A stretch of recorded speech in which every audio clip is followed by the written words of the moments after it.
আসসালামু আলাইকুম। আশা করি সবাই ভালো আছেন।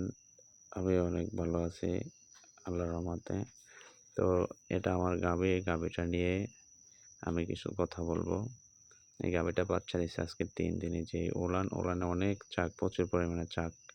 তো গাভী বাচ্চা দেওয়ার পরে ওলানে চাক থাকে। তো এখানেও এই যে পানি। তো এগুলা ফুলে থাকার ফলে দেখা যায় এখানে অনেক সমস্যা হয়। অনেক সময় দেখা যায় যে গাভী বাচ্চা দেওয়ার পরেই মানুষ গরুকে অনেক খাবার দেয়, প্রচুর পরিমাণে পানি খাইতে দেয়। তখন দেখা যায় চাকগুলা আরও অনেক সমস্যা হয়, ওলান নষ্ট হয়ে যাওয়ার সম্ভাবনা থাকে। তো একটা গরুর মেইন হলো ওলান, গাভী গরুর।